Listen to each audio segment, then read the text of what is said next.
السلام عليكم ورحمة الله وبركاته. اهلا بيكم معايا فيديو جديد من وي. فيديو النهاردة هيكون معايا غرزة سهلة جدا وبسيطة، غرزة من الغرز المفرغة لكن ممكن نستخدمها في الشتاء بشكل جميل جدا. نقدر نعمل منها كوفية، نقدر نعمل منها شال مستطيل، تقدري تعملي منها بلوزة، تقدري تعملي منها ستارة، تقدري تعملي منها مفرش خفيف، هيكون في منتهى الجمال والروعة. الغرزة بتاعتنا النهاردة عدد سلاسل البداية الخاص بيها بتكون من مضاعفات رقم 6، وفي النهاية بزود سلسلة، بالإضافة طبعا للسلسلة اللي احنا بنزودها ارتفاع غرزة الحشو. لكن طبعا السلسلة الأخيرة دي ما بنعتبرهاش من العدد اللي بنشتغل عليه من تحت، علشان كده قلت لكم هي مضاعفات رقم 6 زائد 1. أما السلسلة اللي بعد الواحد دي فبتكون ارتفاعنا لغرزة الحشو. بنشتغل طبعا بغرزة السلسلة وغرزة الحشو وغرزة الكلاستر في غرزتنا النهاردة، وكمان غرزة العمود ب2 لفة. هنقول بسم الله الرحمن الرحيم. هنشتغل بخيط صوف متوسط السمك زي ما احنا شايفين مع إبرة رقم 3.5 ملم.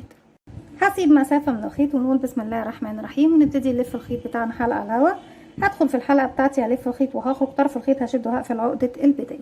في البداية نبتدي نكون مجموعة من السلاسل من مضاعفات رقم 6 زائد 1. معايا كده حلقة، هنقول بسم الله. وطبعا عشان نعمل سلسلة هنلف الخيط ونخرج منها كده 1 2 3 4 5 6. ارجع تاني 1 2 3 4 5 6.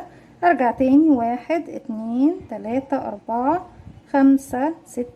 في النهاية خالص بعد ما بضاعف الستة بقى اكتر من مرة بزود سلسلة. كده احنا عملنا العدد بتاعنا اللي احنا محتاجينه. طيب هرتفع سلسلة تانية بعديهم، بس دي ارتفاع مش من العدد اللي بشتغل فيه، لان اول غرزة بشتغلها هي غرزة الحشو وارتفاع غرزة الحشو سلسلة. هسيب السلسلة اللي احنا اشتغلناها وطبعا هشتغل غرزة حشو في السلسلة رقم 2 في الحلقة الخلفية. ازاي بنشتغل غرزة الحشو؟ بيكون عندي على الابرة حلقة، بدخل الفراغ بتاعي في الحلقة الخلفية الباك لوب، الف الخيط واخرج. معايا كده حلقتين بلف الخيط وبخرج منهم. اول غرزة كده خلاص اشتغلناها. بعد كده هاخد 3 سلاسل مسافة من فوق 1 2 3. هسيب الفراغ رقم 2 واروح لرقم 3 واشتغل غرزة كلاستر. غرزة الكلاستر بشتغلها ازاي يا بنات؟ بيكون معايا على الابرة حلقة بلف الخيط وهي مكونة من 3 عمود بلفة. هدخل هسيب طبعا فراغ ونروح لفراغ رقم 2، باخد الحلقة الخلفية مع المطبع عشان خاطر انا بشتغل اكتر من مرة. الف الخيط واخرج. معايا كده حلقتين هلف الخيط واخرج منهم. الحلقة الاساسية ماليش علاقة بيها. معايا حلقتين هلف الخيط واخرج منهم. تاني مرة مش هخرج بقى من الحلقة دي، هسيبها على الابرة. هلف الخيط هدخل تاني في نفس الفراغ، الف الخيط واخرج، هلف الخيط واخرج من حلقتين، اخلي التالتة على الابرة. تالت مرة بلف الخيط بدخل في نفس الفراغ، الف الخيط واخرج، الف الخيط واخرج من حلقتين واخلي التالتة بتاعتي على الابرة. هلف الخيط واخرج من 3 حلقات، اتبقوا 2 هلف الخيط واخرج منهم زي ما احنا شايفين. ارجع اخد 1 2 3 سلسلة. هنسيب من تحت بقى ايه 1 2 3، وفي رقم 4 هروح اشتغل غرزة حشو. تاني 1 2 3، هنسيب فراغ ونروح لرقم 2 نشتغل غرزة كلاستر كده. 1 عمود تاني في نفس الفراغ، 2 عمود تاني في نفس الفراغ، 3 عمود. نخرج من 3 حلقات ونرجع نخرج من حلقتين. 3 سلسلة 1 2 3، واسيب 1 2 3، وفي رقم 4 بدخل وبعمل غرزة حشو وبكرر تاني 1 2 3. هسيب سلسلة واروح للي بعدها واعمل غرزة كلاستر مكونة من 3 عمود كده. 1 2 3، عفوا نرجع تاني للعمود الثالث ونخلص غرزة الكلاستر بتاعتنا. 1 2 3، ونسيب من تحت 1 2 3، وفي اخر غرزة عندي اهم بصوا 1 2 3، وفي اخر غرزة عندي بعمل غرزة حشو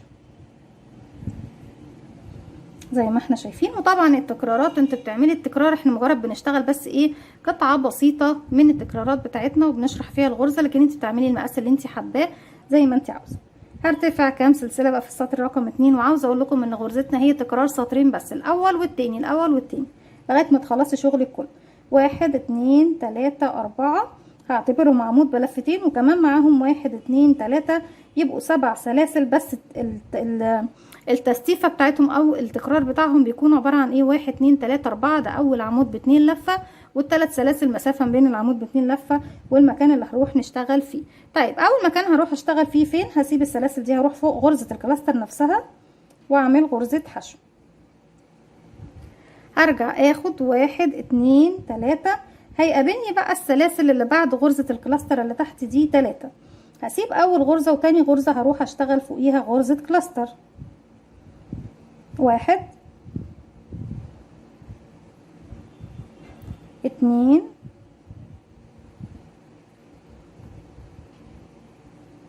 3 ونقفل غرزة الكلاستر بتاعتنا. بعد كده 1 2 3 وفوق غرزة الكلاستر بروح وبعمل غرزة حشو. 1 2 3 سلسلة. هنروح لتاني سلسلة دي 1 بسيبها، بروح لرقم 2 مباشرة واشتغل غرزة كلاستر جديدة. 1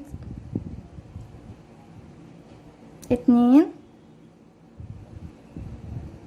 3 معايا 4 حلقات، بلف الخيط واخرج من 3 اتبقوا 2، بلف الخيط واخرج منهم. 1 2 3 فوق غرزة الكلاستر بعمل غرزة حشو. وبعد كده 1 2 3 وبعد كده بعمل غرزة كلاستر في تاني سلسلة. عندي 1 هنا، اروح لرقم 2 واعمل غرزة كلاستر كده. 1 2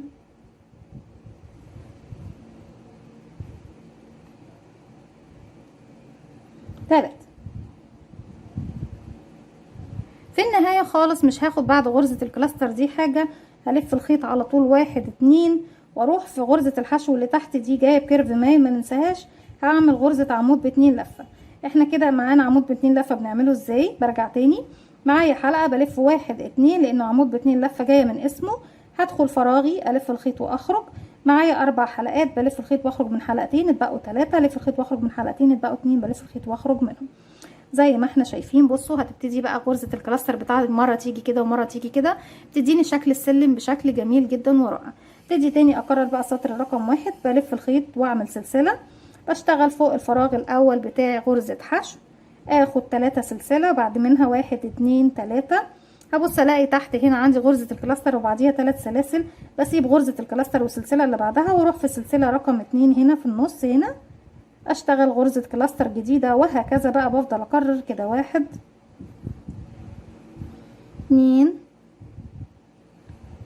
3 واخلص غرزة الكلاستر بتاعتي زي ما احنا شايفين بالشكل ده. اخد 3 سلسلة مسافة 1 2 3، هنسيب طبعا غرزة الحشو 3 سلاسل واروح فوق غرزة الكلاستر وبشغل غرزة حشو. ارجع اخد 1 2 3، هيقابلني ال3 سلاسل اللي بعدهم، بشتغل في الغرزة اللي في النص هنا، بسيب اول واحدة واخر واحدة وفي النص بشتغل غرزة كلاستر. 1 2 3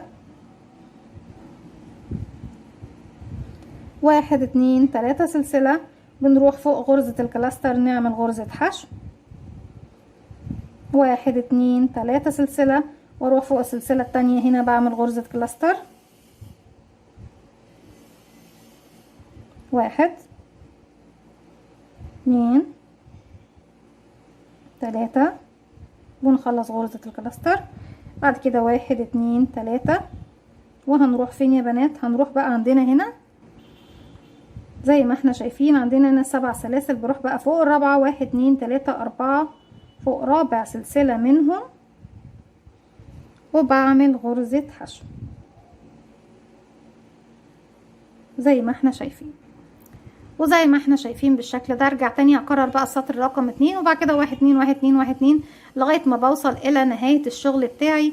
دي كانت فكرة الفيديو بتاعي النهاردة، غرزة سهلة جدا وبسيطة ما فيهاش خطوات كتير ومش غرزة من الغرز المعقدة. اتمنى ان هي تكون بسيطة معاكم وتعجبكم. ما تنسوش لو عجبكم الفيديو تعملوا لي لايك وشير وسبسكرايب، واستنوني في فيديو جديد من وي، وفعلوا زرار الجرس عشان يوصلكم مني كل جديد. السلام عليكم ورحمة الله وبركاته.